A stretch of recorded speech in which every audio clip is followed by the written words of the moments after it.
Sudah 2 tahun suamiku meninggal, dan selama itu pula villa di puncak ini aku biarkan kosong dan terkunci rapat. Tapi, saat aku datang hari ini, bulu kuduku justru merinding melihat pekarangannya. Bunga mawar kesukaan suamiku tumbuh subur dan baru saja disiram. Saat aku nekat memeriksa rekaman CCTV tersembunyi, apa yang kulihat di layar monitor membuat jantungku berhenti berdetak.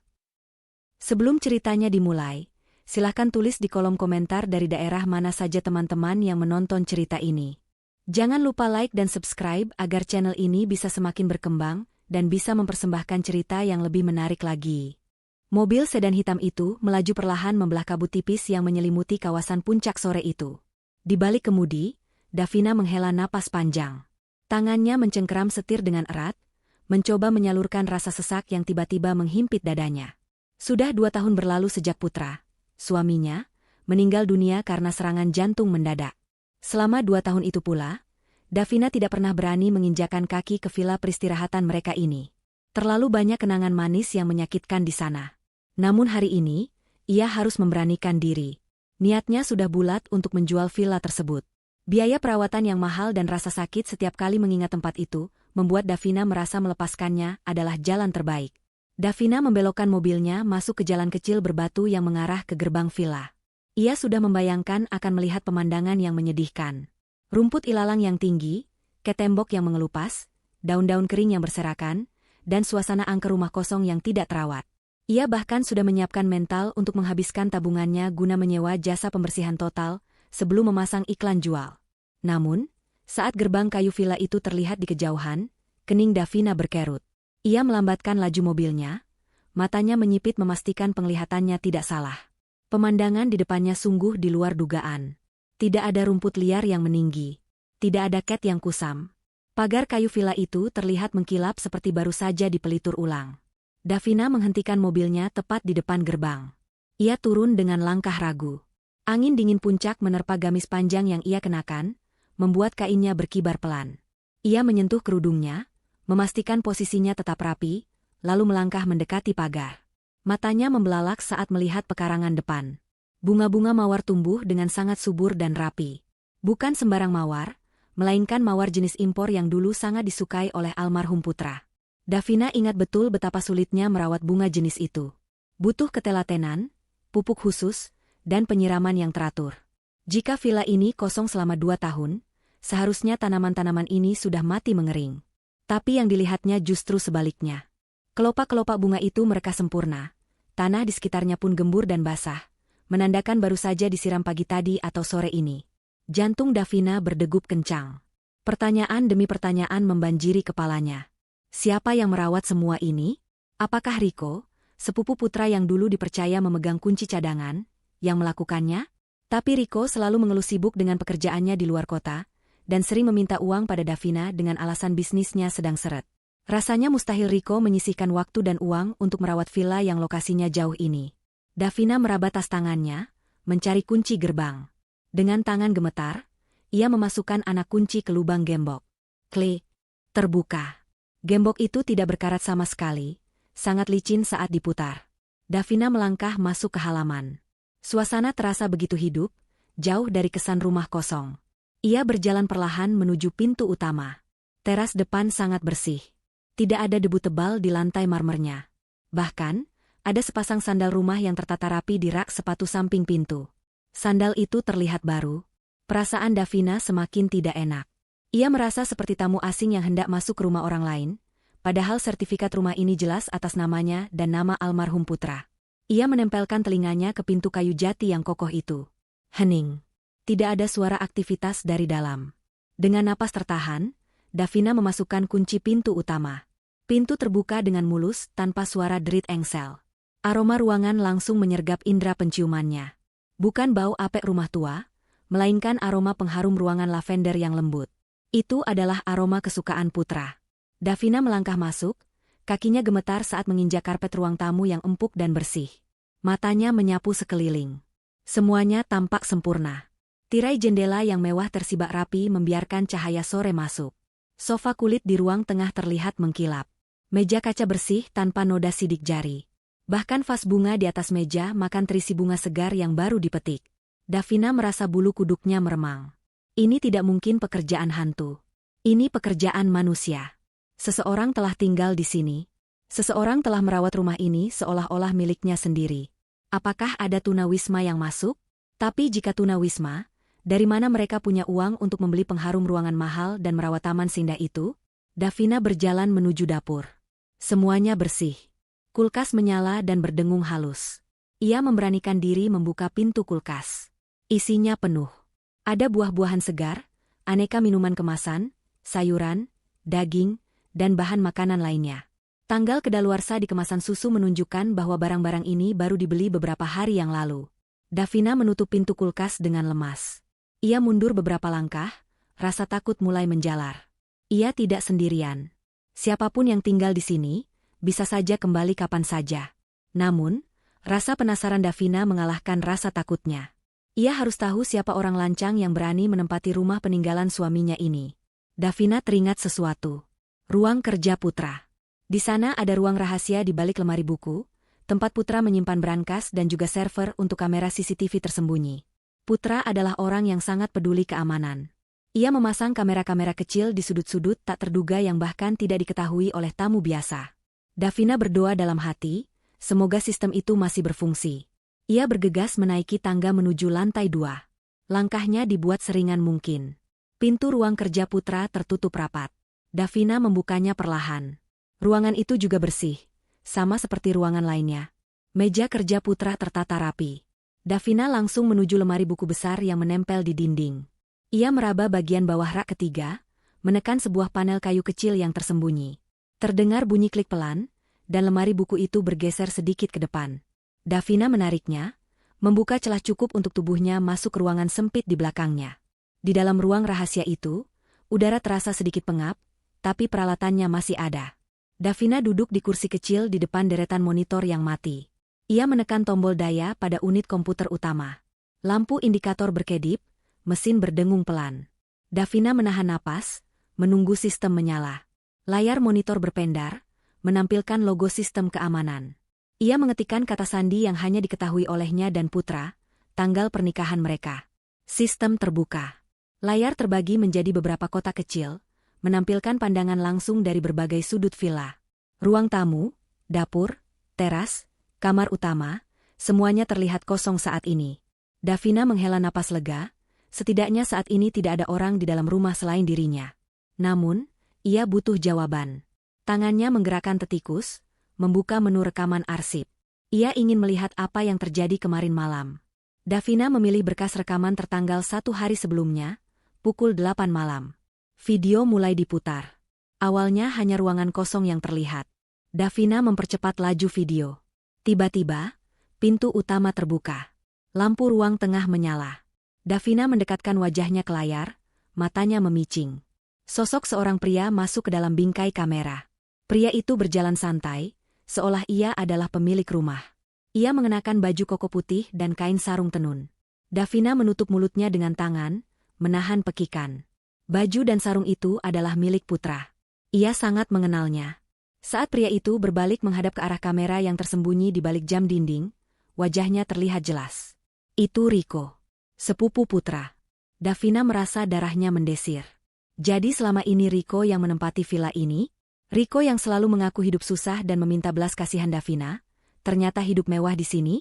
Kemarahan mulai membakar dada Davina. Riko telah membohonginya mentah-mentah.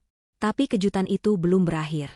Dalam rekaman itu, Riko duduk di sofa, menyalakan televisi, lalu memanggil seseorang.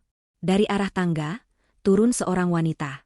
Wanita itu mengenakan piyama panjang berbahan sutra yang terlihat sangat nyaman. Rambutnya terurai panjang.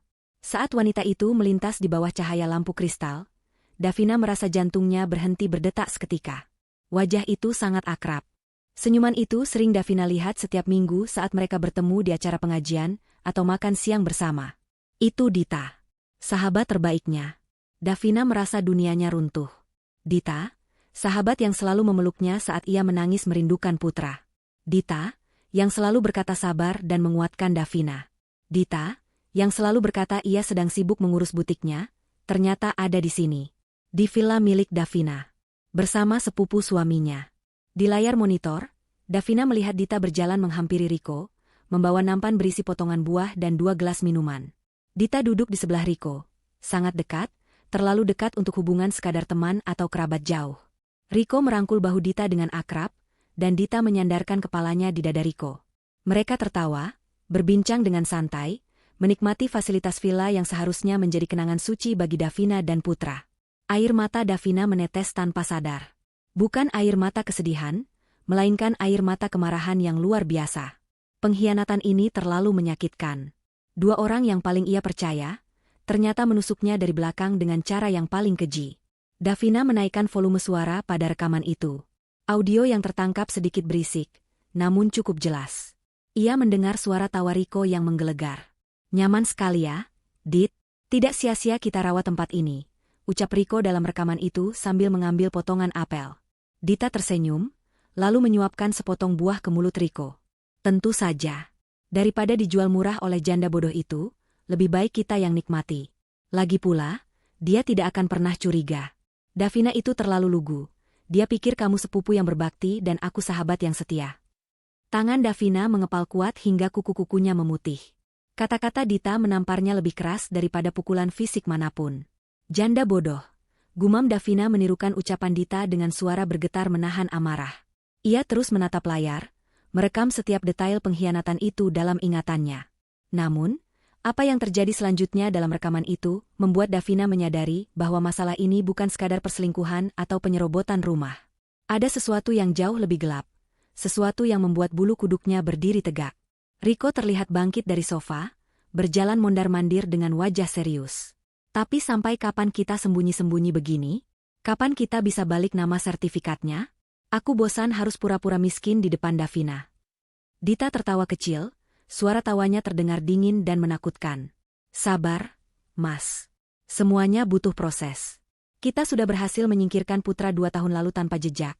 Masa urus surat saja kamu tidak sabar?" Napas Davina tercekat. Ia merasa pasokan oksigen di ruang sempit itu mendadak hilang. Menyingkirkan Putra? Tanpa jejak? Apa maksud ucapan Dita? Davina mematung. Matanya terbelalak menatap layar monitor yang kini seolah menampilkan film horor paling mengerikan dalam hidupnya. Kata-kata Dita terus terngiang di telinga Davina, berulang-ulang seperti kaset rusak. "Kita sudah berhasil menyingkirkan Putra 2 tahun lalu tanpa jejak." Tubuh Davina menggigil hebat. Ia memeluk dirinya sendiri, berusaha meredam getaran yang menguasai seluruh persendiannya. Selama ini, ia dan seluruh keluarga percaya bahwa Putra meninggal karena serangan jantung alami. Dokter mengatakan hal itu wajar karena Putra memang memiliki riwayat kolesterol tinggi dan sering bekerja lembur. Tidak ada yang curiga. Tidak ada yang meminta otopsi. Putra dimakamkan dengan tenang, dan Davina menerima takdir itu dengan ikhlas. Namun kini, keikhlasan itu hancur berkeping-keping. Davina kembali memutar rekaman itu, memundurkannya sedikit untuk memastikan pendengarannya tidak salah. Ia memasang headphone yang tergantung di dinding, agar suara percakapan mereka terdengar lebih jernih. "Jangan bicara keras-keras soal itu," sahut Riko dalam video, terlihat sedikit waspada meski mereka hanya berdua. "Kalau sampai ada yang dengar, kita tamat." "Siapa yang mau dengar?" Dita mencibir, ia bangkit dan menuangkan air ke dalam gelas.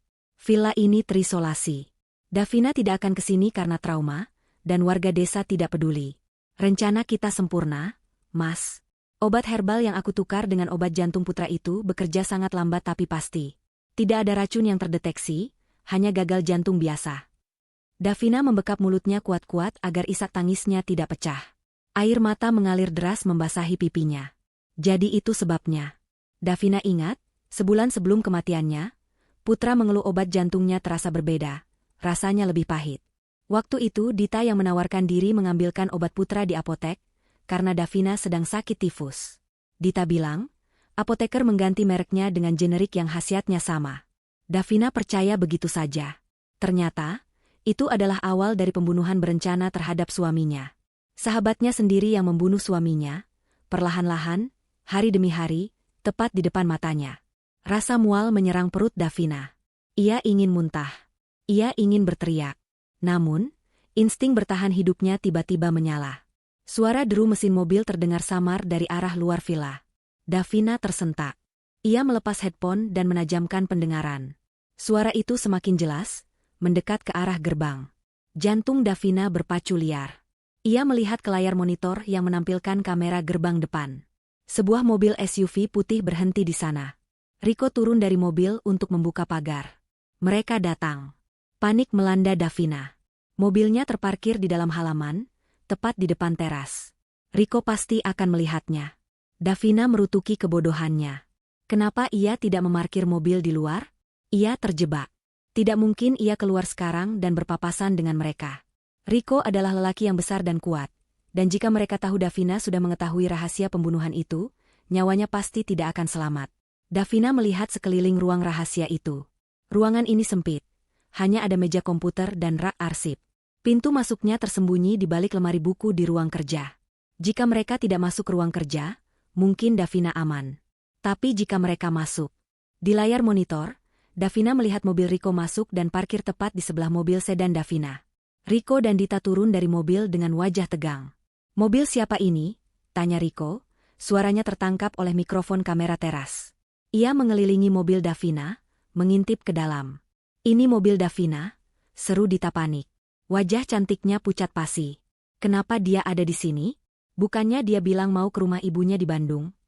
"Sialan," umpat Rico. Ia merogoh saku celananya, mungkin mencari senjata atau sekadar ponselnya.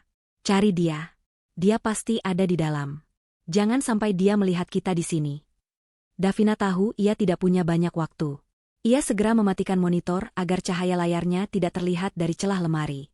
Ruangan itu kini gelap gulita, hanya diterangi sedikit cahaya yang merembes dari celah di balik lemari buku. Davina duduk mematung di sudut ruangan, berdoa dalam hati, memohon perlindungan Tuhan. Ia mendengar suara pintu utama didobrak kasar. Langkah kaki berat Rico dan suara hak sepatu Dita terdengar menggema di lantai bawah.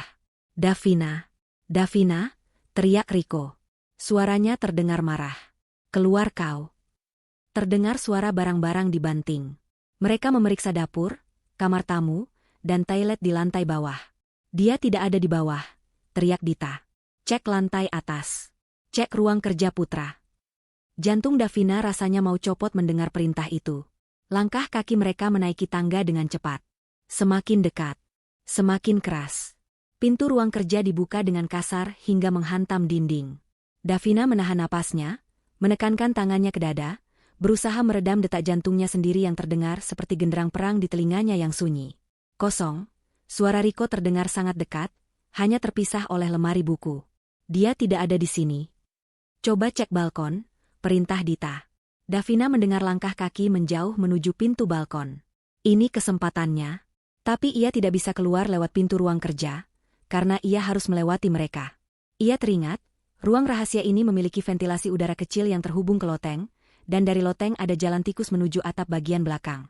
Itu jalan yang sangat berisiko, tapi ia tidak punya pilihan lain. Namun, suara Dita kembali terdengar mendekat. "Tunggu, Rico. Lihat ini." Suara Dita terdengar curiga. Kursi kerja Putra posisinya berubah. "Tadi pagi sebelum kita pergi, aku merapikannya menghadap ke jendela. Sekarang menghadap ke meja." "Mungkin angin," sahut Rico tidak sabar. "Jendela tertutup rapat. Bodoh. Ada orang yang duduk di sini tadi," desis Dita. "Dan lihat ada bekas jari di debu tipis di atas meja." Davina memejamkan mata. Ia lupa mengembalikan posisi kursi. Kecermatan Dita sungguh menakutkan. "Apa mungkin dia tahu soal ruang rahasia?" tanya Dita tiba-tiba. Darah Davina membeku. Jika Dita tahu atau bahkan hanya menebak tentang ruangan ini, tamatlah riwayatnya. "Ruang apa?" "Putra tidak pernah cerita," jawab Rico bingung. "Putra itu penuh rahasia. Bantu aku geser lemari buku ini. Perasaanku tidak enak," perintah Dita. Terdengar suara Rico mengeluh, lalu suara gesekan berat lemari kayu yang ditarik paksa. Davina terpojok. Ia melihat pegangan pintu rahasia mulai bergetar. Mereka mencoba membukanya dari luar. Untungnya, pintu itu terkunci otomatis dari dalam dan terbuat dari baja berlapis kayu, sehingga tidak mudah didobrak. Keras sekali.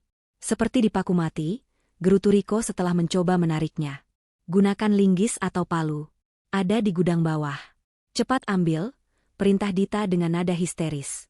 Rico berlari keluar ruangan menuruni tangga. Dita masih berdiri di depan lemari, napasnya terdengar memburu. Davina tahu ini adalah satu-satunya celah waktu yang ia miliki. Ia tidak bisa menunggu mereka kembali dengan linggis. Ia menatap ke atas, ke arah ventilasi udara. Dengan tenaga yang tersisa, Davina memanjat meja komputer, membuka penutup ventilasi dengan hati-hati, dan menarik tubuhnya ke atas. Sempit, kotor, dan gelap. Gamisnya tersangkut paku, robek di bagian bawah, tapi ia tidak peduli. Ia merayap di lorong ventilasi yang berdebu itu secepat mungkin. Di bawah, ia mendengar Riko kembali dengan napas ngos-ngosan. "Minggir," teriak Riko. Bam, bam. Suara hantaman linggis menghajar pintu ruang rahasia terdengar mengerikan. Davina terus merayap, air mata dan keringat bercampur di wajahnya. Ia mencapai ujung ventilasi yang mengarah ke atap jemuran di belakang villa. Ia menendang kisi-kisi ventilasi hingga lepas, lalu melompat turun ke lantai beton jemuran. Kakinya terasa nyeri saat mendarat, tapi ia langsung bangkit. Hujan mulai turun rintik-rintik, menyamarkan suara langkahnya. Davina tidak bisa mengambil mobilnya. Kunci mobil tertinggal di tasnya yang ada di dalam mobil. Ia harus lari. Ia menuruni tangga putar di belakang villa yang menuju ke kebun samping. Dengan mengendap-endap di antara semak-semak bunga mawar yang basah, Davina berhasil mencapai pagar samping yang lebih rendah. Ia memanjat dengan susah payah, mengabaikan duri mawar yang menggores telapak tangannya hingga berdarah. Begitu kakinya menyentuh tanah di luar area villa, Davina berlari sekencang-kencangnya menembus kegelapan jalan desa. Ia tidak menoleh ke belakang. Ia terus berlari sampai paru-parunya terasa terbakar, menuju ke jalan raya utama untuk mencari pertolongan atau angkutan umum. Di tengah pelariannya, di bawah guyuran hujan yang semakin deras, rasa takut Davina perlahan berubah. Rasa takut itu mengeras, membeku, dan bermetamorfosis menjadi dendam yang dingin. Mereka pikir Davina sudah lari ketakutan. Mereka pikir mereka menang. Tapi mereka salah. Davina memang kehilangan bukti rekaman fisik karena tidak sempat menyalinnya, tapi ia membawa sesuatu yang lebih berbahaya.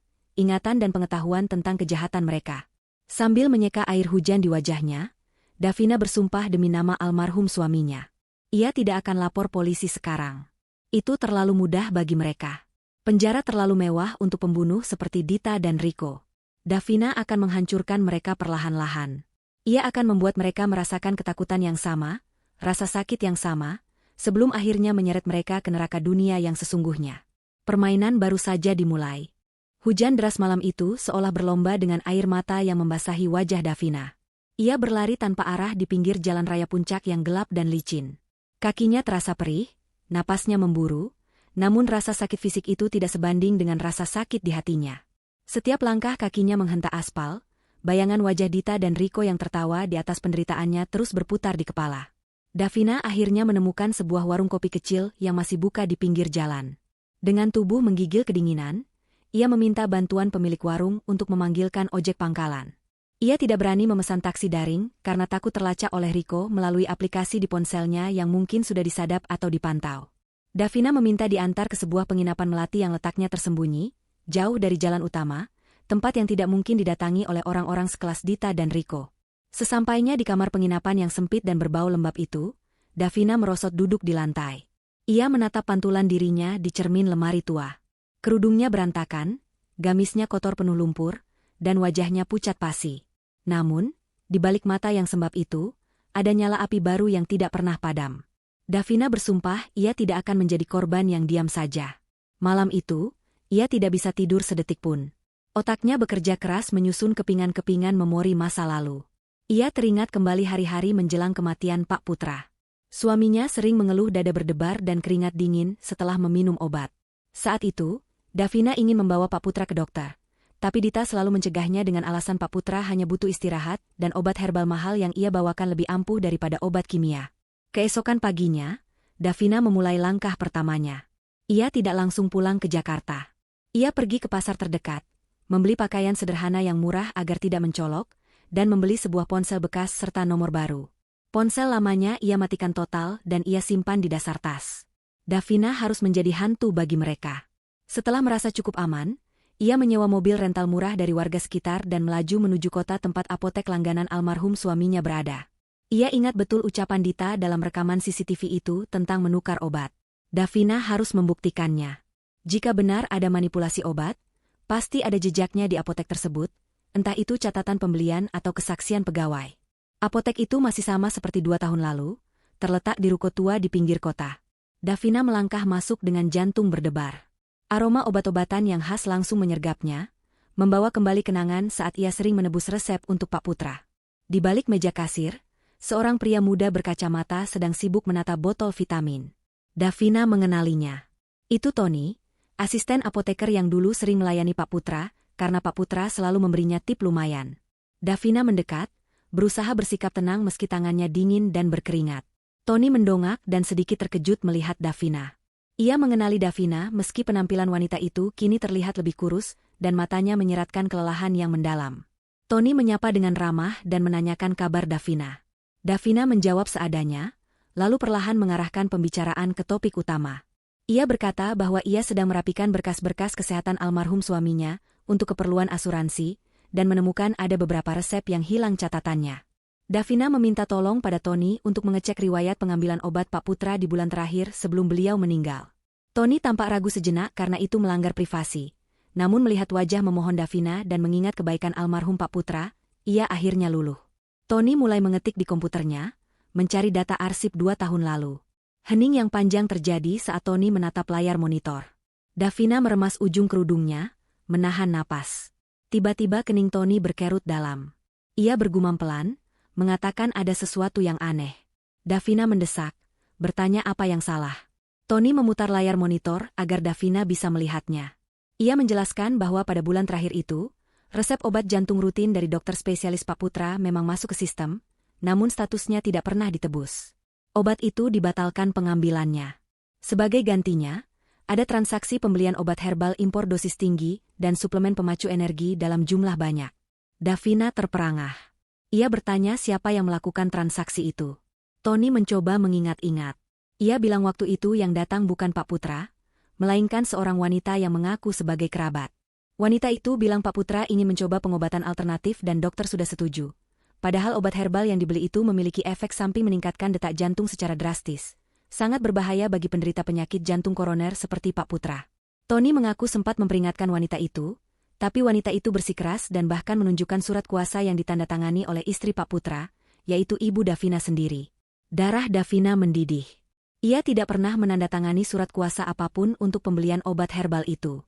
Ia meminta Tony menunjukkan bukti arsip fisik surat kuasa tersebut jika masih ada. Tony pergi ke gudang belakang cukup lama. Menit demi menit yang berlalu terasa seperti jam bagi Davina. Akhirnya Tony kembali dengan sebuah map berdebu. Ia mengeluarkan selembar kertas lusuh. Davina menyambar kertas itu dengan tangan gemetar. Di sana tertera tanda tangan atas nama Davina, namun tarikan garisnya kaku dan jelas sekali itu palsu. Dan yang lebih membuat Davina yakin adalah tanggal yang tertera di sana. Pada tanggal itu, Davina sedang dirawat di rumah sakit karena tifus, sehingga mustahil ia bisa menandatangani surat itu.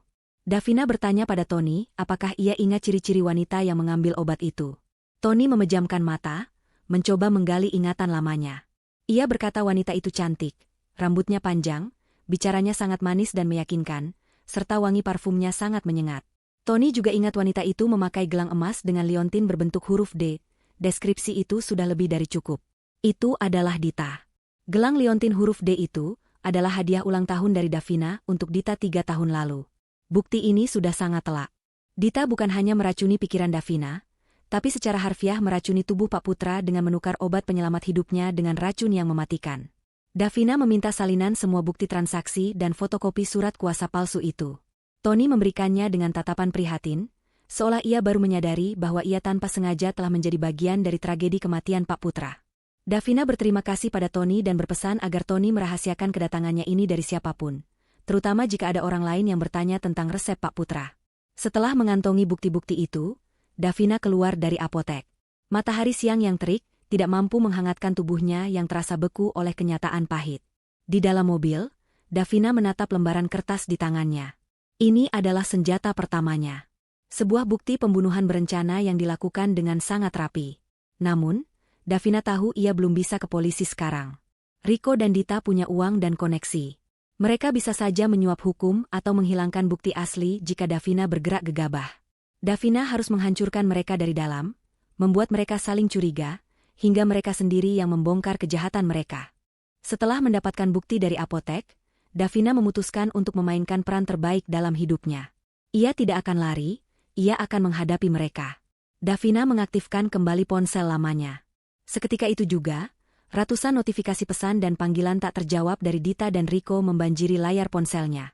Davina menarik napas panjang, menenangkan detak jantungnya yang berpacu kencang, lalu menekan tombol panggil ke nomor Dita. Ia harus terdengar wajar, seolah-olah ia adalah Davina yang bodoh dan polos, bukan Davina yang baru saja kabur dari ventilasi udara semalam. Nada sambung berbunyi 2 kali sebelum akhirnya diangkat. Suara Dita terdengar panik dan histeris di ujung sana. Dita langsung memberondong Davina dengan pertanyaan. Di mana Davina sekarang? Kenapa mobilnya ada di villa tapi orangnya hilang? Kenapa ponselnya mati seharian? Akting Dita sungguh luar biasa, terdengar sangat khawatir layaknya seorang sahabat sejati. Davina memejamkan mata, membayangkan wajah licik Dita, lalu mulai berbicara dengan nada suara yang lemah dan bergetar, seolah-olah ia sedang sakit. Davina mengarang cerita bahwa kemarin sore ia memang sampai di villa. Namun, begitu ia turun dari mobil dan hendak membuka pintu, ia merasakan pusing yang luar biasa dan sesak napas. Ia mengaku melihat bayangan hitam besar di teras rumah, yang menyerupai sosok almarhum Pak Putra dengan wajah marah. Davina berkata ia sangat ketakutan dan panik, sehingga ia lari meninggalkan mobil begitu saja dan menumpang truk sayur yang lewat untuk turun ke jalan raya. Lalu langsung pulang ke Jakarta menaiki bus umum karena terlalu syok untuk menyetir. Ia beralasan mematikan ponsel karena ingin menenangkan diri dan baru berani menyalakannya sekarang. Di ujung telepon, hening sejenak. Davina tahu Dita sedang mencerna cerita itu, menimbang-nimbang apakah masuk akal atau tidak. Namun, Davina tahu kelemahan Dita. Dita selalu menganggap Davina wanita lemah, penakut, dan percaya pada hal-hal mistis. Cerita tentang melihat hantu Pak Putra pasti akan masuk akal bagi Dita, apalagi mengingat Dita sendiri punya rasa bersalah tersembunyi. Benar saja, suara Dita berubah menjadi lebih tenang, bahkan terdengar nada lega yang tertahan. Dita berkata syukurlah kalau Davina selamat. Dita lalu bercerita dengan bohong bahwa ia dan Riko kebetulan lewat daerah puncak untuk urusan bisnis dan melihat mobil Davina terparkir di villa kosong. Makanya mereka masuk untuk mengecek.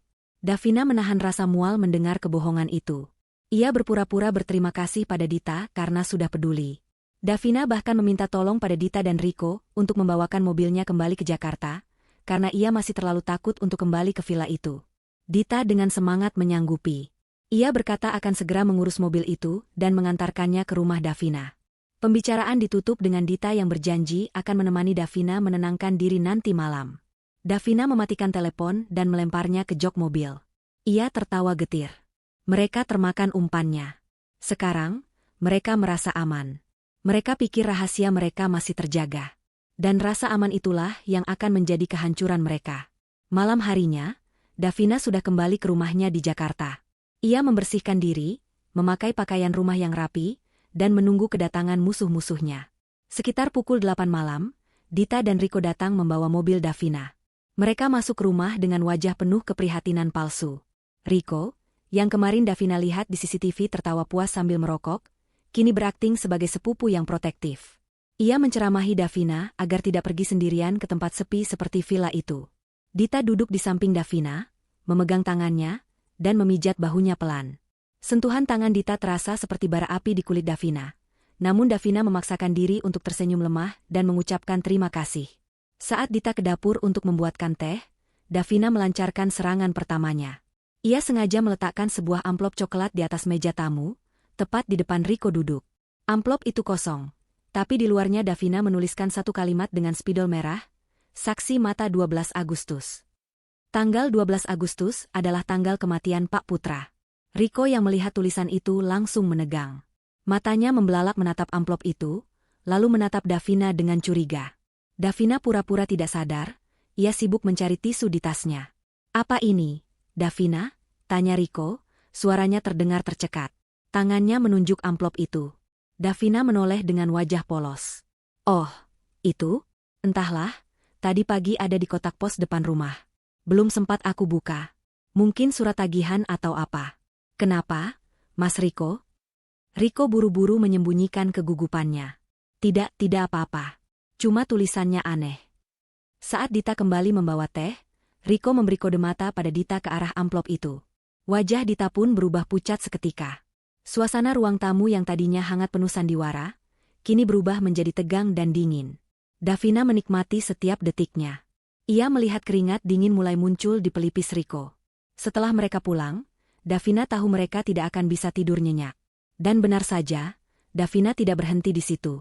Ia menggunakan nomor ponsel baru yang ia beli di pasar untuk mengirim pesan singkat ke nomor Riko. Pesan itu berbunyi, obat herbal itu rasanya pahit, kan? Aku melihat kalian di apotek hari itu. Davina mematikan ponsel itu segera setelah pesan terkirim.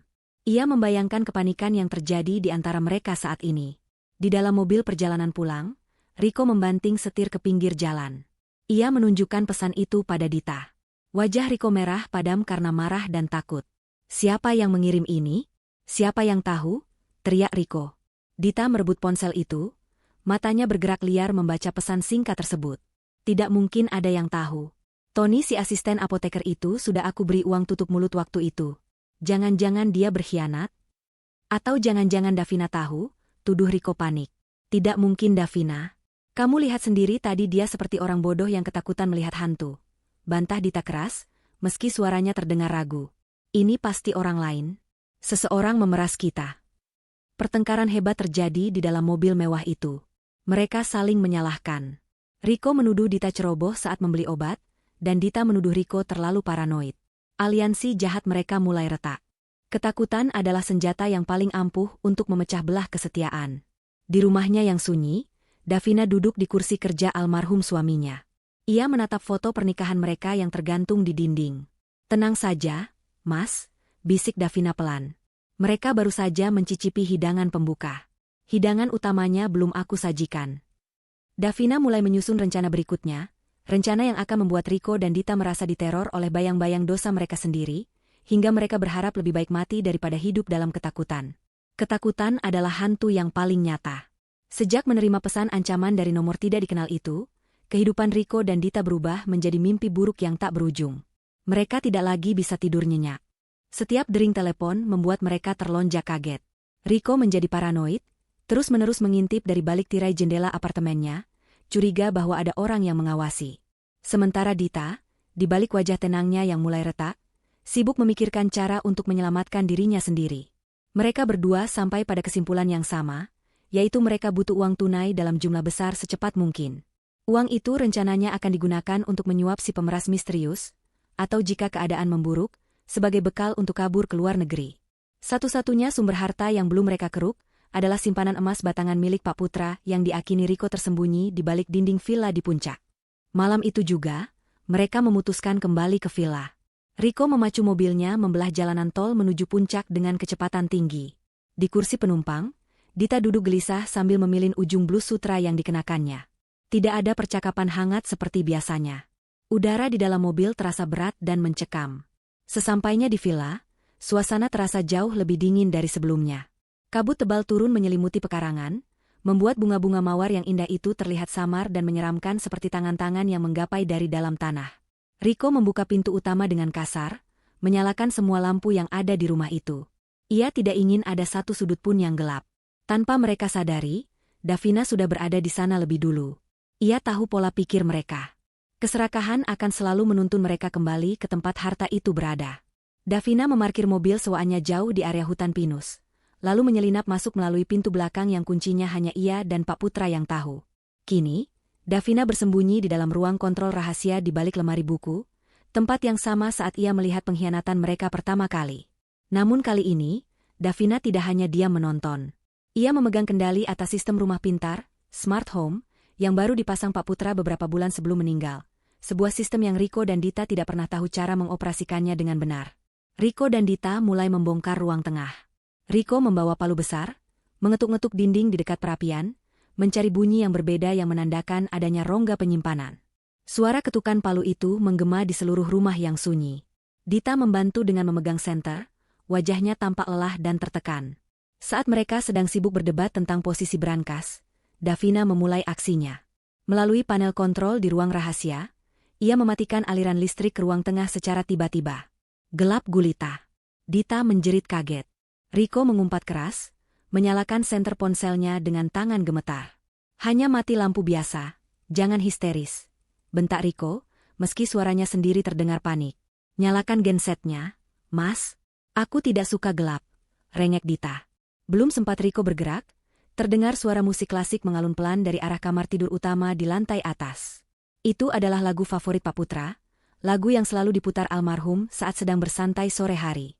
Musik itu terdengar lirih namun sangat jelas di tengah keheningan malam. Wajah Riko dan Dita memucat seketika.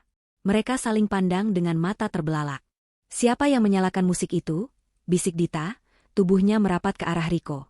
Mungkin korsleting listrik yang memicu radio otomatis. Jawab Riko, mencoba mencari logika meski kakinya terasa berat untuk melangkah. Ayo kita cek. Dengan langkah ragu, mereka menaiki tangga menuju lantai 2. Semakin dekat ke kamar utama, aroma yang sangat familiar mulai tercium. Aroma kayu cendana bercampur mint. Itu adalah wangi parfum khas Pak Putra. Wangi itu begitu kuat, seolah-olah Pak Putra baru saja lewat di koridor itu beberapa detik yang lalu. Dita menutup hidungnya, matanya mulai berkaca-kaca karena ketakutan. Mas, wangi ini wangi Putra. Diam, Dita. Itu hanya sisa pengharum ruangan lama yang bocor. Sanggah Riko, tapi keringat dingin mulai mengucur deras di dahinya. Riko menendang pintu kamar utama hingga terbuka. Kosong. Tidak ada siapapun di sana. Musik klasik itu berhenti mendadak tepat saat pintu terbuka. Hening kembali menyergap. Namun, pandangan mereka tertuju pada satu benda di tengah ruangan. Kursi goyang rotan milik Pak Putra yang menghadap ke jendela, kini bergoyang pelan. Kriet. Gerakannya konstan, seolah ada seseorang yang sedang duduk di sana menikmati pemandangan malam. Dita menjerit histeris dan langsung berlari keluar kamar menuruni tangga. Riko yang mencoba bersikap berani, menodongkan palu ke arah kursi kosong itu. Keluar. Siapa di sana? Jangan main-main denganku, teriaknya. Tidak ada jawaban. Hanya suara angin yang menderu di luar jendela. Keberanian Riko runtuh. Ia berbalik dan lari menyusul Dita ke lantai bawah. Sesampainya di ruang makan, mereka dikejutkan lagi oleh pemandangan di atas meja. Di sana, di atas meja kaca yang bersih, tergeletak sebuah amplop putih besar. Padahal, 10 menit yang lalu saat mereka masuk, meja itu kosong. Riko mendekati meja itu dengan napas memburu. Ia mengambil amplop itu. Isinya adalah selembar kertas hasil fotokopi. Itu adalah salinan laporan medis palsu yang dibuat seolah-olah merupakan hasil otopsi ulang jenazah Pak Putra, lengkap dengan stempel rumah sakit. Di bagian bawah kertas itu, tertulis dengan tinta tebal, penyebab kematian, racun herbal aconitum. Diketahui oleh saksi mata. Tangan Riko gemetar hebat hingga kertas itu jatuh ke lantai. Dita memungutnya dan membacanya sekilas. Lututnya lemas, ia jatuh terduduk di lantai. Mereka tahu, Mas? Mereka tahu jenis racunnya? Isak Dita. Kita harus pergi dari sini. Arwah Putra ada di sini, dia mau membalas dendam. Bukan arwah. Ini orang. Riko mencengkeram bahu Dita kasar, mengguncangnya agar sadar. Hantu tidak bisa memfotokopi dokumen. Ada orang yang masuk ke sini. Kita dijebak. Riko berlari ke pintu depan, berniat mengejar si penyusup. Namun saat ia mencoba membuka pintu, pegangannya macet. Terkunci dari luar. Ia mencoba pintu belakang, jendela, semuanya terkunci rapat. Tirai besi otomatis yang dipasang Pak Putra untuk keamanan tiba-tiba turun menutupi semua jendela dan pintu, mengurung mereka di dalam seperti tikus dalam perangkap. Dari pengeras suara yang tersembunyi di langit-langit, terdengar suara rekaman tawa Pak Putra yang sedang bercanda dengan Davina bertahun-tahun lalu. Tawa itu terdengar hangat bagi orang lain. Tapi bagi Riko dan Dita malam itu, tawa itu terdengar seperti vonis hukuman mati. Matahari pagi menyusup masuk melalui celah-celah ventilasi, namun tidak mampu menghangatkan suasana di dalam villa yang terasa seperti penjara itu. Riko dan Dita menghabiskan malam dengan duduk berhimpitan di sudut ruang tamu, terjaga semalaman dengan mata merah dan lingkaran hitam yang tebal. Tirai besi keamanan akhirnya terbuka secara otomatis pada pukul 6 pagi, sesuai pengaturan sistem yang sudah diprogram Davina. Begitu celah terbuka, Riko langsung menyeret Dita keluar dari rumah itu. Mereka tidak peduli lagi dengan emas batangan atau harta karun di balik dinding. Yang mereka inginkan hanyalah pergi sejauh mungkin dari villa terkutuk itu. Namun, ketakutan yang mencekam semalam telah mengubah dinamika hubungan mereka. Rasa saling percaya yang selama ini menjadi fondasi kejahatan mereka kini hancur total. Di dalam perjalanan kembali ke Jakarta, Dita diam-diam menyusun rencananya sendiri. Ia merasa Riko terlalu ceroboh dan emosional. Jika terus bersama Riko, Dita yakin dirinya akan ikut terseret ke dalam kehancuran. Ia harus menyelamatkan dirinya sendiri. Ia teringat pada sertifikat tanah villa yang berhasil ia curi dari brankas Riko beberapa hari lalu. Ia sudah membuat duplikat palsu untuk Riko, sementara yang asli ada di tas tangannya sekarang. Dita berniat menjual villa itu secepatnya kepada seorang penadah properti bermasalah yang ia kenal lewat jaringan teman sosialitanya, lalu kabur membawa uangnya ke luar negeri, meninggalkan Riko sendirian menghadapi hantu atau pemeras itu. Davina, yang menyadap ponsel mereka melalui aplikasi pelacak yang ia tanamkan saat meminjam ponsel Riko dulu, dengan alasan ponsel Davina habis baterai saat acara keluarga, mengetahui pergerakan ini. Ia membaca pesan teks yang dikirim Dita kepada seseorang bernama Pak Haji Burhan, menyepakati pertemuan di sebuah gudang tua di pinggiran Jakarta untuk transaksi jual-beli tanah, bawah tangan, secara tunai. Davina tersenyum dingin. Ini adalah kesempatan emas untuk mengadu domba mereka hingga hancur. Davina segera mengirim pesan anonim ke nomor Riko. Pesan itu singkat namun mematikan, pasanganmu sedang menjual asetmu. Gudang tua Jalan Rawa Bebek nomor 4. Pukul 10 pagi. Jangan biarkan dia kabur dengan uangmu. Riko yang sedang menyetir membaca pesan itu saat berhenti di lampu merah. Matanya membelalak. Ia menoleh ke arah Dita yang sedang pura-pura tidur di sebelahnya. Riko memeriksa tas tangan Dita secara kasar saat wanita itu terlonjak kaget. "Apa-apaan sih kamu, Mas?" teriak Dita. Riko menemukan map berisi sertifikat asli villa di dalam tas Dita. Wajahnya memerah pada menahan amarah yang meledak. "Jadi ini rencanamu? Hah? Kamu mau jual villa itu dan kabur sendirian?" Riko menampar pipi Dita dengan keras. "Mas, dengar dulu. Aku jual buat kita. Buat bayar pemeras itu." Dita berbohong sambil memegangi pipinya yang perih. "Pembohong. Pesan ini bilang kamu mau kabur." Riko membanting ponselnya ke dashboard. Tanpa banyak bicara, Riko memutar balik arah mobil dengan beringas. Ia tidak jadi pulang ke apartemen, melainkan melaju kencang menuju alamat gudang yang disebutkan dalam pesan itu. Ia ingin memergoki Dita bertemu dengan pembelinya dan memberi pelajaran pada mereka semua. Dita menangis dan berteriak-teriak minta diturunkan, tapi Riko sudah gelap mata. Ia mengunci pintu mobil secara sentral dan memacu kendaraan itu seperti orang gila, menyalip kendaraan lain dengan berbahaya. Sesampainya di area gudang tua yang sepi, Riko melihat sebuah mobil sedan hitam sudah terparkir di sana. Itu mobil pembeli yang sebenarnya adalah orang suruhan Davina, seorang aktor bayaran yang hanya diminta berpura-pura menunggu seseorang. Riko mengira itu komplotan Dita. Ia menyeret Dita keluar dari mobil. "Mana orangnya? Mana orang yang mau kamu kasih sertifikat ini?" Riko mengguncang tubuh Dita. Dita yang sudah ketakutan setengah mati melihat Riko, memegang kunci roda yang diambil dari bagasi. "Mas, sadar Mas. Kita dijebak. Tidak ada pembeli." Dita berusaha menyadarkan Riko, tapi percuma. Riko melangkah menuju mobil sedan hitam itu, berteriak menantang orang di dalamnya untuk keluar. Saat perhatian Riko teralihkan, Dita melihat kesempatan. Ia mendorong Riko sekuat tenaga hingga Riko terhuyung, lalu Dita berlari masuk ke kursi pengemudi mobil Riko. Dita mengunci pintu dan mencoba menyalakan mesin. Riko yang menyadari Dita hendak kabur, berlari mengejar dan memukul kaca jendela dengan kunci roda. Prang! Kaca samping pecah berhamburan. Dita menjerit, menginjak gas dalam-dalam. Mobil melesat maju, hampir menabrak Riko. Riko tidak menyerah. Ia melihat ada mobil pikap tua yang kuncinya masih tergantung di pintu gudang.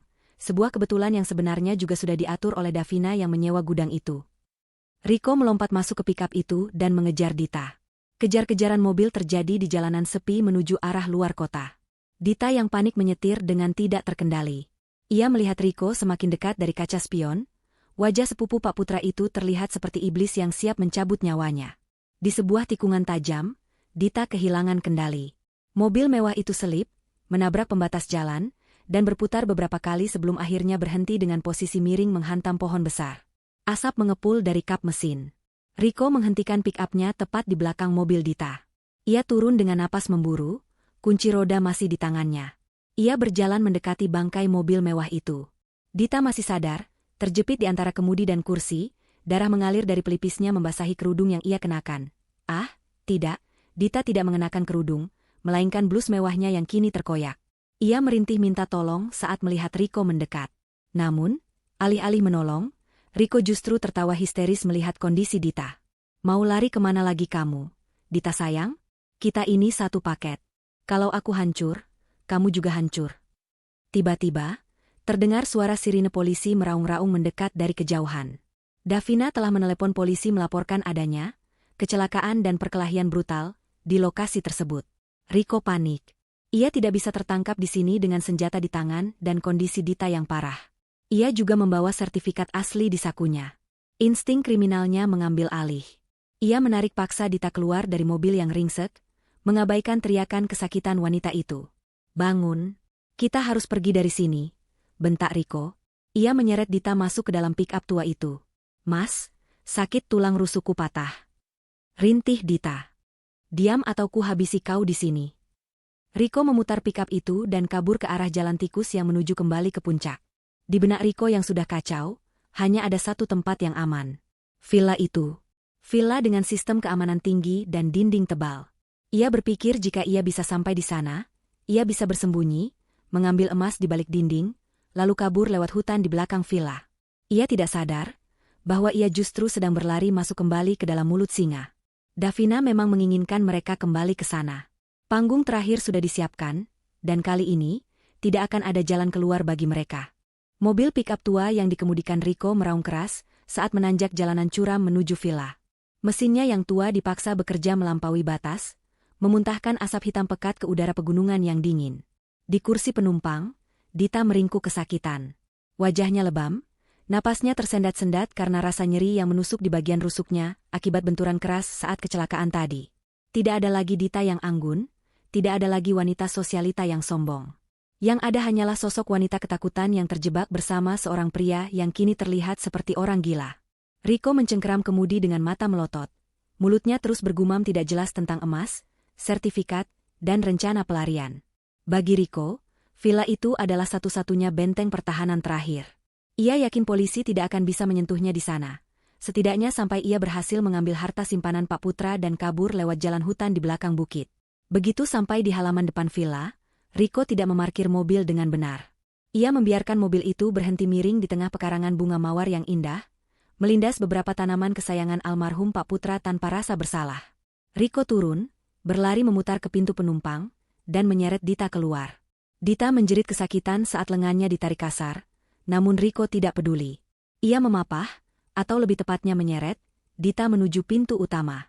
Riko menggunakan kunci cadangan yang selalu ia bawa untuk membuka pintu.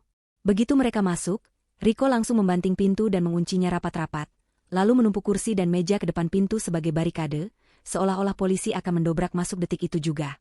Suasana di dalam villa terasa mencekam. Langit di luar mulai gelap karena mendung tebal yang menggantung, membawa pertanda badai besar akan segera turun. Riko mendudukkan Dita di sofa ruang tengah, lalu ia berlari ke dapur mencari peralatan. Ia kembali membawa sebuah palu besar dan linggis. Matanya menatap dinding di samping perapian dengan tatapan liar. Dinding itu dilapisi wallpaper bermotif klasik yang elegan. Namun bagi Riko, itu hanyalah penghalang antara dirinya dan kebebasan finansial. Riko yakin, berdasarkan cerita-cerita lama Pak Putra saat masih hidup, bahwa di balik dinding itulah brankas rahasia tertanam. Pak Putra pernah bercanda bahwa ia menyimpan dana darurat dalam bentuk emas batangan di dinding yang paling kokoh di rumah itu.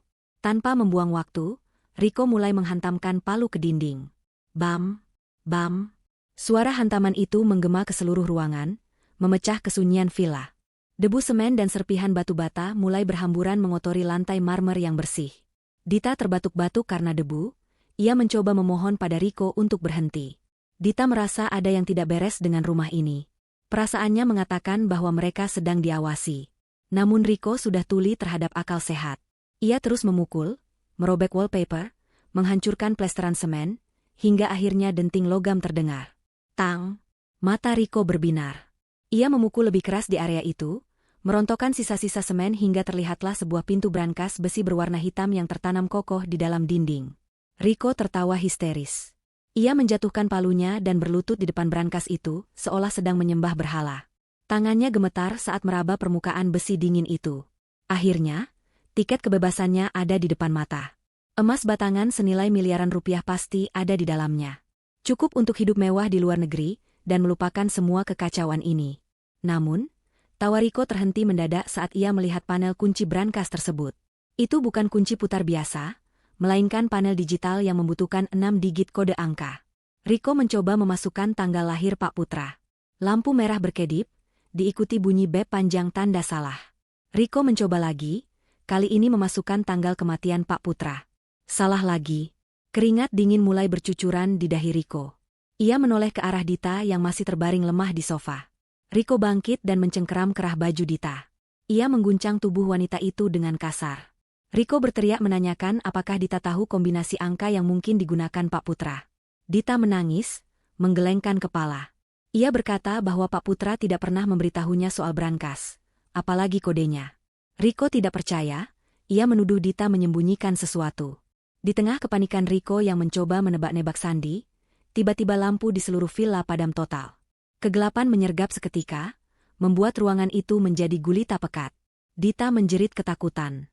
Di luar, suara guntur menggelegar, diikuti kilatan petir yang menyambar, menerangi ruangan sesaat dengan cahaya putih yang menyilaukan, menciptakan bayangan-bayangan mengerikan di dinding yang hancur. Riko menyalakan senter ponselnya dengan tangan gemetar. Ia mengarahkan cahaya ke sekeliling ruangan, waspada terhadap serangan tiba-tiba. Lalu, suara itu muncul. Dari sistem audio rumah yang tersembunyi di langit-langit, terdengar suara langkah kaki yang berat. Tep, tep, tep.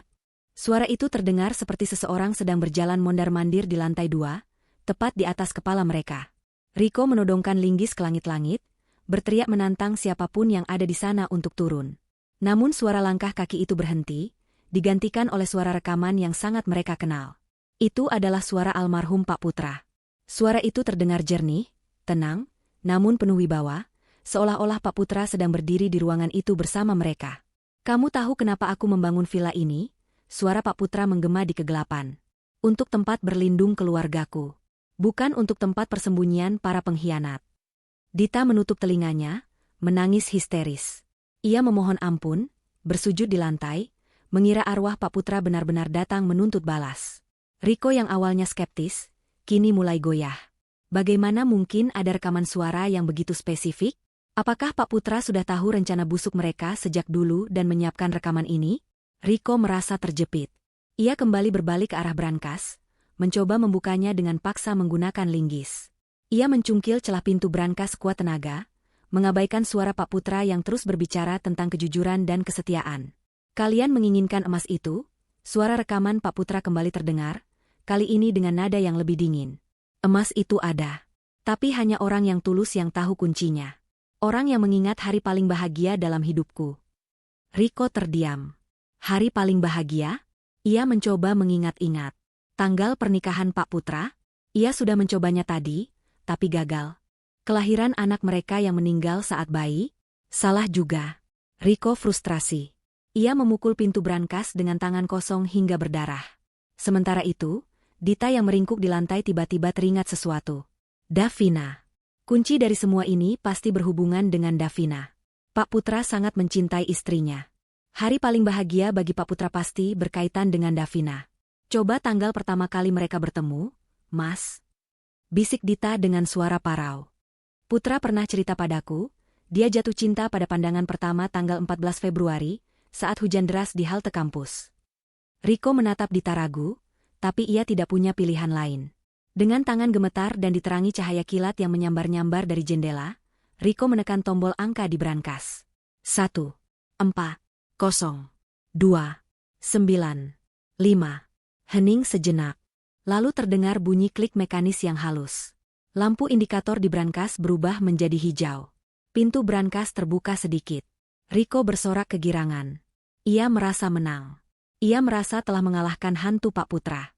Dengan rakus, ia menarik pintu besi berat itu hingga terbuka lebar. Riko mengarahkan senter ke bagian dalam brankas, siap melihat tumpukan emas yang berkilauan. Namun, senyum di wajah Riko lenyap seketika. Brankas itu kosong. Tidak ada emas. Tidak ada uang tunai. Tidak ada perhiasan. Hanya ada satu benda kecil yang diletakkan tepat di tengah-tengah ruang brankas yang gelap itu. Sebuah tablet digital yang layarnya menyala otomatis begitu pintu dibuka. Di layar tablet itu, wajah Davina muncul secara live streaming. Davina sedang duduk di kursi yang nyaman, menatap lurus ke arah kamera dengan tatapan dingin yang menusuk jiwa. Selamat, Riko. Kamu berhasil memecahkan kodenya, ucap Davina melalui layar tablet itu. Suaranya terdengar langsung dari speaker tablet, bukan rekaman. Tapi sayang sekali, harta yang kamu cari sudah aku pindahkan ke Bank Syariah 2 hari setelah kematian Mas Putra. Kamu terlambat 2 tahun. Riko meraung marah, ia membanting tablet itu ke lantai hingga pecah berkeping-keping. Keluar kau, Davina. Aku tahu kau ada di sini. Jangan sembunyi seperti pengecut, teriak Riko menggila. Ia menyadari bahwa selama ini ia tidak sedang melawan hantu, melainkan melawan Davina yang ternyata jauh lebih cerdik daripada yang ia bayangkan. Riko mengambil kembali linggisnya. Ia berlari menuju tangga, yakin bahwa Davina bersembunyi di lantai atas, di ruang kontrol tempat rekaman itu berasal. Dita mencoba menahan kaki Riko, melarangnya pergi karena takut ditinggal sendirian dalam gelap, tapi Riko menendang tangan Dita hingga terlepas. Aku akan membunuhnya, geram Riko dengan mata merah menyala. Kalau aku tidak bisa memiliki harta ini, tidak ada yang boleh memilikinya. Riko menaiki tangga 2 demi 2, napasnya memburu seperti banteng yang terluka. Ia siap menghancurkan apapun yang menghalanginya. Namun, saat ia sampai di bordes tangga, lampu sorot yang sangat terang tiba-tiba menyala dari arah atas, menyorot tepat ke wajah Riko hingga ia silau dan harus menutup matanya. Langkah Riko terhenti. Di puncak tangga, berdiri sesosok bayangan hitam yang tegap, memegang kendali atas seluruh situasi malam itu. Cahaya lampu sorot itu perlahan meredup, menyisakan penerangan remang-remang yang dramatis. Riko menurunkan tangannya yang menutupi wajah, berusaha memfokuskan pandangan. Di ujung tangga lantai 2, Davina berdiri dengan tenang. Ia tidak terlihat takut sedikit pun. Penampilannya sangat berbeda dengan Davina yang biasa Riko kenal. Tidak ada lagi gamis longgar berwarna pastel yang lembut. Malam ini, Davina mengenakan pakaian serba hitam yang praktis, kerudungnya dililit rapi di leher, dan tatapan matanya tajam setajam mata elang. Di tangannya, ia memegang sebuah pengendali jarak jauh untuk sistem rumah pintar. Turunkan senjatamu, Riko, ucap Davina dengan suara datar namun penuh perintah. Riko justru tertawa meremehkan. Ia merasa di atas angin secara fisik. Davina hanyalah seorang wanita lemah di matanya, sementara ia memegang linggis besi yang mematikan. Kau pikir kau siapa menyuruhku?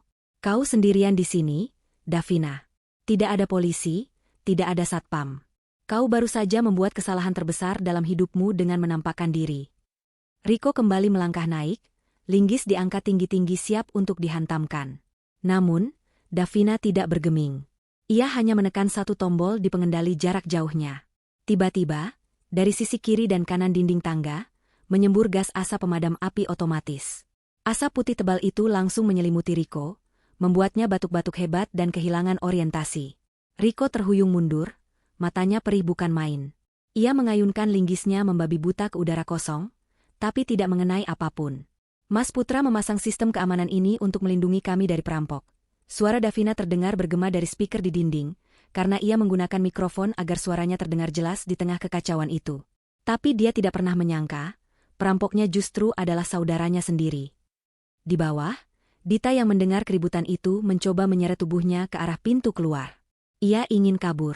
Ia tidak peduli lagi pada Riko. Namun, pintu utama masih terhalang barikade meja kursi yang dibuat Riko sendiri. Dita menangis putus asa, menyadari bahwa mereka benar-benar terjebak dalam perangkap tikus yang mereka buat sendiri. Asap di tangga perlahan menipis, karena kipas penyedot udara otomatis menyala. Riko masih berdiri di tengah tangga, wajahnya merah, matanya berair, tapi kemarahannya belum surut. Ia melihat Davina masih berdiri di posisi yang sama. Riko meludah ke lantai. Kau licik, Davina. Kau menjebak kami. Kau memalsukan tanda tangan itu, kan? Kau yang mengirim pesan itu. Aku hanya memancing, jawab Davina tenang. Kalian sendiri yang memakan umpannya karena keserakahan kalian. Kalian membunuh suamiku. Kalian meracuninya perlahan-lahan. Apa kalian pikir Tuhan tidur? Persetan dengan Tuhan.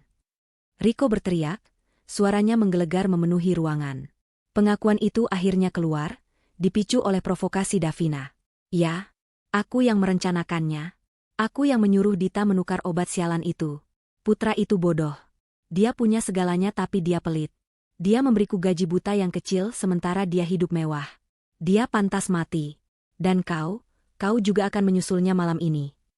Riko nekat menerjang naik tangga lagi, kali ini lebih cepat, mengabaikan rasa perih di matanya. Jarak mereka tinggal 5 meter. 4 meter. Riko sudah membayangkan akan menghabisi Davina di sana. Namun, Davina tetap tenang. Ia mengangkat tangannya, menunjuk ke arah sudut-sudut ruangan di langit-langit. Lihat ke atas, Riko, kata Davina. Riko refleks mendongak. Di sela-sela lampu gantung, di sudut-sudut plafon, lampu indikator merah kecil berkedip-kedip dari beberapa kamera CCTV. Kamera itu tidak hanya merekam, lanjut Davina, bibirnya menyunggingkan senyum tipis yang mematikan. Sistem ini terhubung langsung ke internet. Sejak lampu menyala tadi, aku sudah mengaktifkan siaran langsung ke akun media sosial Yayasan Keluarga Besar kita, ke grup pengacara kantor Mas Putra, dan tautannya otomatis terkirim ke nomor darurat kepolisian daerah. Langkah Riko terhenti membeku. Linggis di tangannya terasa sangat berat. Apa? Suaranya tercekat. Semua orang baru saja mendengar teriakanmu. Riko, jelas Davina dengan nada puas. Ribuan orang sedang menonton sekarang. Mereka mendengar pengakuanmu bahwa kau membunuh Mas Putra. Mereka melihat wajahmu, senjata di tanganmu, dan kegilaanmu. Kau baru saja mengakui kejahatanmu di depan hakim, jaksa, dan seluruh dunia. Wajah Riko berubah pucat pasi, seputih mayat. Ia menoleh ke arah kamera terdekat dengan tatapan horor. Realitas menghantamnya dengan keras. Ini bukan lagi soal pertarungan fisik 1 lawan 1. Ini adalah eksekusi sosial dan hukum yang sempurna. Riko merasa lututnya lemas. Linggis di tangannya jatuh berdenting menimpa anak tangga, menggelinding ke bawah. Dari kejauhan, di luar dinding villa yang tebal, sayup-sayup terdengar suara sirine mobil polisi yang semakin mendekat. Bukan satu, tapi banyak. Raungan sirine itu membelah badai, menjadi musik pengiring kehancuran Riko dan Dita. Riko mundur perlahan, menggelengkan kepala tidak percaya. Tidak mungkin. Gumamnya. Ia berbalik, berlari menuruni tangga, melompati tubuh Dita yang masih terkapar, dan berusaha membongkar barikade di pintu depan. Minggir, aku harus pergi. Riko melempar kursi-kursi itu dengan panik. Ia berhasil membuka kunci pintu, menarik gagangnya dengan kasar. Pintu terbuka. Angin kencang dan air hujan langsung menyembur masuk. Namun, Riko tidak bisa melangkah keluar. Di halaman villa, puluhan lampu sorot dari mobil polisi sudah menantinya. Cahaya biru dan merah berputar-putar menyilaukan mata. Beberapa polisi bersenjata lengkap sudah berdiri dalam posisi siaga di balik pintu mobil mereka, mengarahkan senjata ke arah Riko. Angkat tangan. Jatuhkan senjata. Anda sudah terkepung. Suara peringatan dari megafon polisi terdengar tegas. Riko terpaku di ambang pintu. Di belakangnya, Dita menangis meraung-raung, menyadari nasib mereka sudah tamat. Di lantai atas, Davina berjalan perlahan menuruni tangga. Ia tidak lari, tidak sembunyi. Ia berjalan melewati Dita yang sedang meratap, melewati Riko yang mematung di pintu, dan melangkah keluar ke teras. Polisi tidak menahan Davina. Mereka tahu dialah pelapornya. Davina berdiri di bawah naungan atap teras, membiarkan angin malam menerpa wajahnya. Ia melihat Riko diringkus oleh petugas, diborgol tangannya ke belakang, dan dipaksa tiarap di tanah berlumpur, tanah yang sama di mana bunga-bunga mawar kesayangan Pak Putra tumbuh. Wajah Riko penuh lumpur, sama kotornya dengan hatinya. Kemudian Dita digotong keluar oleh tim medis kepolisian, wajahnya penuh air mata dan penyesalan saat melihat Davina. Davina menatap Dita yang ditandu melewati dirinya. Dita mencoba menggapai tangan Davina, bibirnya bergerak mengucapkan kata, "Maaf," tanpa suara. Davina tidak menepis, tapi juga tidak menyambut tangan itu. Ia hanya menatap sahabat pengkhianat itu dengan pandangan kosong. "Simpan maafmu untuk pengadilan akhirat, Dita," bisik Davina pelan, namun cukup jelas untuk didengar. "Di dunia ini, kalian harus bayar tunai semua hutang nyawa itu." Malam itu, villa di puncak yang biasanya sunyi menjadi saksi bisu runtuhnya keserakahan manusia. Davina melihat mobil-mobil polisi membawa pergi 2 orang yang pernah sangat dekat dalam hidupnya. Ia tidak merasa bahagia, tapi ia merasa lega. Beban berat yang menghimpit dadanya selama 2 tahun akhirnya terangkat. Keadilan telah ditegakkan, bukan dengan kekerasan, tapi dengan kecerdasan dan kesabaran seorang istri yang terluka. Di tengah badai yang mulai reda, Davina tahu bahwa esok pagi, matahari akan terbit lebih cerah dari biasanya. Berita penangkapan di villa puncak itu menyebar lebih cepat daripada api yang membakar hutan kering. Berkat siaran langsung yang diaktifkan Davina, drama penangkapan Riko dan Dita tidak hanya menjadi konsumsi pihak berwajib, tetapi juga menjadi tontonan publik secara real-time. Ribuan orang yang menyaksikan detik-detik Riko berteriak mengakui pembunuhan itu, segera membagikan rekaman tersebut ke berbagai platform media sosial. Dalam hitungan jam, nama Riko dan Dita menjadi topik paling hangat di seluruh negeri, lengkap dengan hujatan dan kutukan dari warganet yang geram melihat kekejaman mereka terhadap kerabat sendiri. Di kantor kepolisian daerah, suasana tak kalah riuh. Halaman parkir dipenuhi mobil wartawan yang berebut, ingin mendapatkan gambar 2 tersangka pembunuhan sensasional itu. Namun, di dalam ruang interogasi yang dingin dan berdinding kedap suara, suasana justru terasa sangat mencekam. Riko duduk di kursi besi dengan tangan terborgol ke meja. Wajahnya yang dulu sombong kini layu, matanya merah dan bengkak. Sisa lumpur masih menempel di pakaiannya. Di ruangan terpisah, Dita sedang diperiksa oleh penyidik wanita. Berbeda dengan Riko yang masih mencoba memasang wajah keras, Dita sudah hancur total. Ia menangis tanpa henti, meracau tentang rasa sakit di tulang rusuknya dan ketakutan akan penjara. Penyidik senior, AKP Danu, masuk ke ruangan Riko membawa sebuah tablet. Ia meletakkan tablet itu di atas meja, memutar ulang rekaman pengakuan Riko di tangga villa. Riko memalingkan wajahnya, tidak sanggup melihat kebodohannya sendiri. AKP Danu dengan tenang menjelaskan bahwa bukti video itu, ditambah dengan kesaksian Tony dari apotek yang sudah dijemput polisi malam itu juga, serta temuan sisa racun herbal di apartemen Dita, sudah cukup untuk menjerat mereka dengan pasal pembunuhan berencana. Hukuman maksimalnya adalah mati atau penjara seumur hidup. Mendengar kata, hukuman mati, pertahanan mental Riko runtuh seketika. Sifat asli Riko yang pengecut akhirnya muncul. Ia mulai bernyanyi. Ia menimpakan semua kesalahan kepada Dita. Riko bersikeras bahwa ide pembunuhan itu murni berasal dari Dita. Ia mengaku hanya dimanipulasi oleh kecantikan dan bujuk rayu Dita.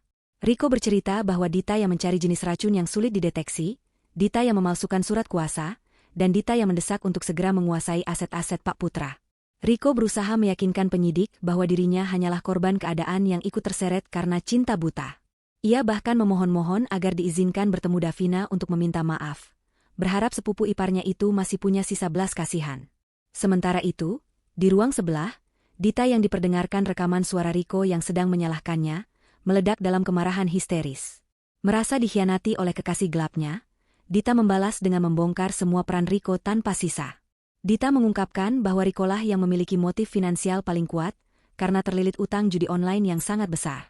Dita mengaku Riko pernah mengancam akan menyakitinya jika ia tidak membantu melancarkan rencana menyingkirkan Pak Putra. Dita juga memberikan lokasi penyimpanan dokumen-dokumen palsu lainnya yang disembunyikan Riko, termasuk rencana mereka untuk memalsukan surat kematian Davina di masa depan, agar bisa menguasai seluruh harta warisan tanpa sisa. Kedua penjahat itu kini saling mangsa. Aliansi jahat yang mereka bangun di atas darah Pak Putra hancur lebur, digantikan oleh kebencian dan keinginan untuk saling menjatuhkan demi mendapatkan keringanan hukuman.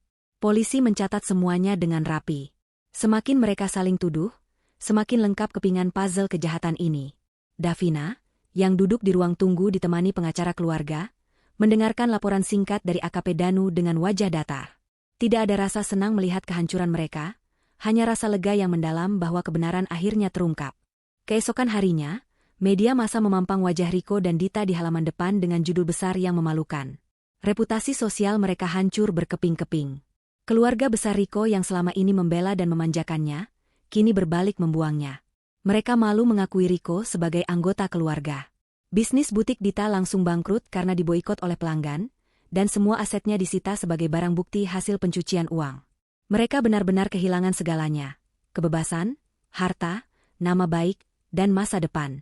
Davina menyempatkan diri untuk melihat mereka satu kali terakhir sebelum dipindahkan ke rutan pusat. Ia berdiri di balik kaca satu arah ruang tahanan sementara. Ia melihat Riko duduk meringkuk di sudut sel, tampak menyedihkan dan kotor, jauh dari sosok pria angkuh yang dulu duduk di kursi Pak Putra. Davina menempelkan telapak tangannya ke kaca dingin itu. Ia teringat senyum tulus suaminya yang dikhianati oleh sepupu sendiri. Dalam hati, Davina berpamitan pada masa lalu yang kelam itu. Ia sudah melakukan tugasnya sebagai istri. Ia sudah membersihkan nama suaminya dan menyeret para pembunuh itu ke pengadilan dunia. Sekarang, sisanya ia serahkan pada hukum negara dan hukum Tuhan. Davina berbalik, melangkah keluar dari kantor polisi, disambut oleh cahaya matahari pagi yang terasa lebih hangat dari biasanya. 6 bulan telah berlalu sejak malam badai di puncak itu. Roda keadilan telah berputar hingga mencapai titik akhirnya. Di ruang pengadilan yang padat pengunjung, hakim mengetukkan palunya 3 kali dengan tegas, menandai berakhirnya persidangan panjang yang melelahkan. Vonis telah dijatuhkan. Riko dan Dita dinyatakan bersalah atas tindak pidana pembunuhan berencana, pemalsuan dokumen, dan penggelapan aset. Majelis hakim tidak memberikan ampun sedikitpun mengingat kekejian cara mereka menghabisi nyawa korban dan ketiadaan rasa penyesalan yang tulus selama persidangan. Riko dijatuhi hukuman penjara seumur hidup. Saat vonis dibacakan, Riko pingsan di kursi terdakwa. Harapannya untuk menghirup udara bebas telah musnah selamanya. Ia akan menghabiskan sisa hidupnya di balik jeruji besi, menua sendirian tanpa ada yang peduli, dihantui oleh bayang-bayang sepupunya sendiri. Sementara itu, Dita divonis 20 tahun penjara. Wajah cantiknya kini terlihat tua dan keriput. Matanya kosong tanpa harapan. Hukuman sosial bagi mereka bahkan lebih berat. Nama mereka akan selamanya tercatat dalam sejarah kriminal sebagai contoh nyata dari keserakahan yang membinasakan. Karma telah membayar lunas setiap tetes air mata Davina, dan setiap rasa sakit yang dirasakan Pak Putra. Selesai urusan pengadilan, Davina kembali ke villa di puncak. Namun, villa itu kini tampak berbeda. Davina telah melakukan renovasi besar-besaran. Ia membuang semua perabot yang pernah disentuh oleh Riko dan Dita. Sofa kulit tempat Riko duduk, kasur, bahkan dinding tempat brankas itu pernah tertanam. Semuanya dirombak. Davina ingin menghapus jejak energi negatif mereka dari tempat itu. Namun, satu hal yang tidak ia ubah adalah taman bunga mawar di halaman depan. Bunga-bunga itu tetap tumbuh subur, mekar dengan warna merah dan putih yang mempesona, seolah merayakan kemenangan kebaikan atas kejahatan. Sesuai dengan amanat lisan Pak Putra yang pernah diucapkan semasa hidup, Davina tidak menjual villa itu. Ia mengubah fungsinya. Kini, plang kayu artistik tergantung di gerbang depan bertuliskan, Rumah Singgah Putra Harapan. Davina mendedikasikan villa tersebut sebagai rumah asuh bagi anak-anak yatim piatu berprestasi yang membutuhkan tempat tinggal dan pendidikan. Suara tawa anak-anak ini mengisi ruangan-ruangan yang dulunya sunyi dan mencekam. Ruang tengah tempat Riko dulu merokok dengan angkuh, kini menjadi ruang belajar bersama di mana anak-anak membaca buku dan mengejar mimpi mereka. Sore itu, Davina duduk di bangku taman, memandangi anak-anak asuhnya yang sedang bermain kejar-kejaran di antara barisan bunga mawar. Angin sejuk pegunungan meniup lembut ujung kerudungnya. Seorang gadis kecil menghampiri Davina, memberikan setangkai mawar putih yang baru dipetiknya. Davina tersenyum, menerima bunga itu, dan mengelus kepala anak itu dengan sayang. Ia merasakan kedamaian yang luar biasa di hatinya. Rasa dendam, marah, dan sedih yang dulu membakar jiwanya kini telah padam, berganti dengan rasa syukur dan ketenangan. Davina menatap ke langit yang mulai jingga. Ia merasa seolah-olah Pak Putra sedang tersenyum padanya dari atas sana. Ia tahu suaminya pasti bangga. Harta yang dulu menjadi rebutan dan sumber malapetaka, kini telah menjadi sumber berkah bagi banyak orang. Riko dan Dita mungkin mengira harta adalah segalanya. Tapi mereka lupa bahwa warisan terbesar seseorang adalah kebaikan yang ditinggalkan. Semuanya sudah selesai, Mas, bisik Davina pelan pada angin yang berhembus. Kamu bisa istirahat dengan tenang sekarang. Rumah ini sudah kembali bersih. Sebersih hatimu dulu. Davina bangkit dari duduknya saat adzan maghrib, mulai berkumandang dari masjid desa di kejauhan. Ia berjalan masuk ke dalam rumah yang kini penuh dengan cahaya dan kehidupan. Tidak ada lagi hantu masa lalu, tidak ada lagi ketakutan. Davina telah menutup lembaran kelam hidupnya, dan membuka lembaran baru yang penuh dengan harapan. Ia belajar bahwa kejahatan mungkin bisa menang sesaat karena kelicikan